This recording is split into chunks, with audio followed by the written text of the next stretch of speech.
খাবার কোনো বুদ্ধি নাই, খাবার বুদ্ধি থেকেও পাকশাক করার মতন কোনো বুদ্ধি হইতেছে না। আর রাস্তায় সবসময় লোক উঠি আছে, এখন কি করবে, অনাহারে আছে, শুকনো খাবারও কোনো ব্যবস্থা নাই। পরশুদিন থেকে অল্প অল্প আসছিল, এখন মনে করো কাল বিকাল থেকে পানি ঘর ঢুকে গেছে।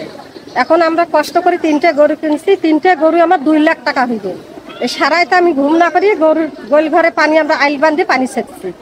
এখন গরু পানিতে আছে, রাস্তা তো পানি আস্তে ছেড়ে গেছে, কিভাবে গরু 2-3টে ধরে আমরা বাইরে হবো ঘরের গরু।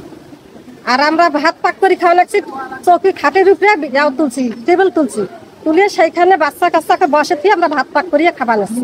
প্রতি বছর বছর আমাদের পানি আছে, এই পানিতে আমরা কিভাবে আমি বেড়াবো?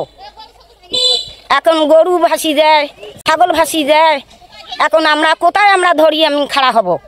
আমার খাড়া হওয়ার কোনো আমার পথ নাই। এখানে মনে করেন যে বন্যার পানির কারণে আমরা যে রান্না বান্না করে খাবো এটারও কোনো ব্যবস্থা নেই।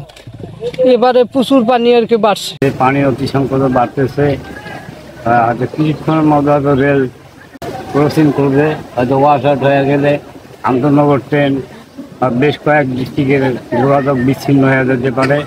আমি একজন রেলের অবসরপ্রাপ্ত, কিন্তু খুব ভয়াবহ এখানে গরু ছাগল হাঁস মুরগি মানুষের অতিরঞ্জিত ক্ষতি হচ্ছে। এমন কোনো সহায়তা নেই, প্রশাসন বা কোনো কিছুর ব্যবস্থা নেই। গরু ছাগল নিয়ে মানুষ খুব দুর্ভিক্ষিতের মধ্যে আছে, খানা দানা নাই। এই যে রেল লাইন সামনে দেখা যাচ্ছে, কিছুক্ষণ পরে হয়তো ওয়াশ আউট হয়ে যাইতে পারে।